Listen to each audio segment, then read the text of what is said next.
कथा सुना रही हूँ। कहते हैं कि भगवान राम को प्रेम तो सब करते हैं, पर मैं कहती हूँ कि कई भगवान राम को सबसे ज़्यादा प्यार करती थी। आप कहेंगे कि वो कैसे ज़्यादा प्यार करती थी। उसने तो भगवान राम को 14 साल के लिए वनवास भेजा था, लेकिन वो भगवान राम को वन में क्यों भेजी थी? भगवान राम को दिया हुआ वचन पूरा करने के लिए।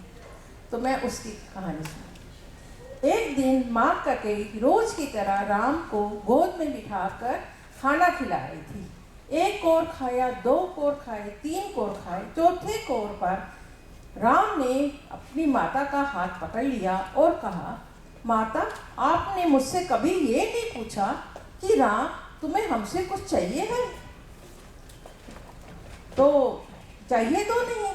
तो माता कैकेयी बोली, अरे पुत्र मेरे राम, तुम्हें क्या चाहिए? जल्दी बोलो। तुम्हें मांगने में देर हो सकती है, लेकिन मुझे देने में देर नहीं होगी। राम ने कहा, पहले आप मेरी कसम खाओ, जो हम मांगेंगे वही आप हमें देंगी। माता कैकेयी बोली, हाँ, मैं तुम्हारी कसम खाती हूँ, जो तुम मांगोगे वह हम तुम्हें देंगे। मांगो, तुम्हें क्या चाहिए? तो राम ने कहा, माँ, मैं जो मांगने जा रहा हूँ उसके बाद संसार में कोई भी अपनी बच्ची का नाम तुम्हारे नाम पर नहीं रखेगा। माता कैकेयी बोली, मुझे मंजूर है, मेरे नाम पर कोई अपनी बच्ची का नाम ना रखे, ये मुझे मंजूर है। मेरा राम प्रसन्न रहे, इससे ज़्यादा और मुझे क्या चाहिए?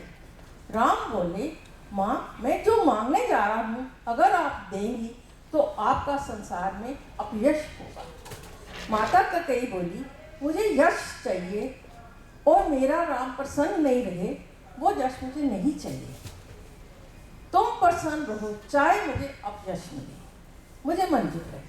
भगवान राम की आंखों में आंसू आ गए। लेकिन मैं जो मांगने जा रहा हूँ तो कदाचित है आपको वैधव्य जीवन भी देखना पड़ सकता है। माता कैकेयी ने जब ये सुना तो वह मौन हो गई। कोई भी पत्नी ये बात नहीं सुन सकती है। माता कैकेयी थोड़ी देर मौन रही, फिर बोली, राम, मुझे वैधव्य जीवन भी मंजूर है, बताओ तो तुम्हें क्या चाहिए? तो राम बोले, एक समय ऐसा आएगा, मेरा विवाह होगा, फिर मैं लौट कर आऊँगा।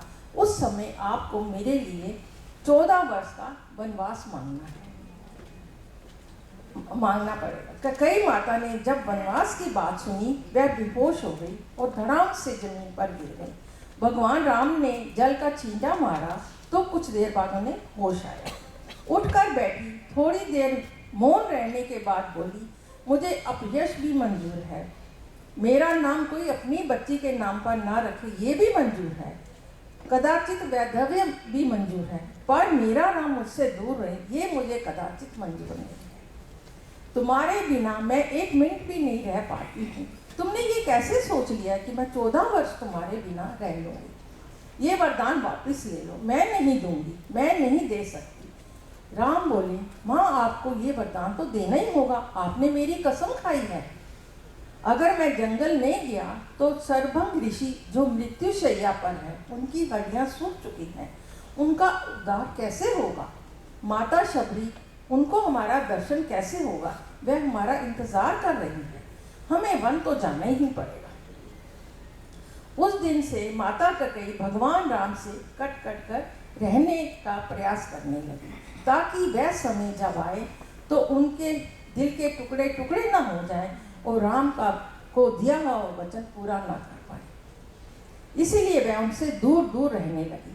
जब वो समय आया, उन्होंने वरदान मांगा। पहले तो राम को सूचना मिली उनका राज्याभिषेक होने वाला है, तो वह प्रसन्न नहीं हुए। अगले दिन 14 वर्षों का वनवास की सूचना मिली तो वह उदास भी नहीं हुए। वह प्रसन्न हो गए कि मेरे पिताजी ने मुझे अयोध्या का राजा नहीं बल्कि जंगल का राजा बनाकर भेजा है। भगवान राम उस समय उपदेश देते हैं, कोई भी परिस्थिति हो, हमें हमेशा प्रसन्न रहना चाहिए, हंसते रहना चाहिए। कोई भी प्रसन्नता की बात सुन ली तो ज़्यादा खुश नहीं होना चाहिए, अगर कोई दुख की बात सुन ली तो ज़्यादा दुखी भी नहीं होना चाहिए, हर परिस्थिति में एक जैसा रहना चाहिए। जय श्री राम।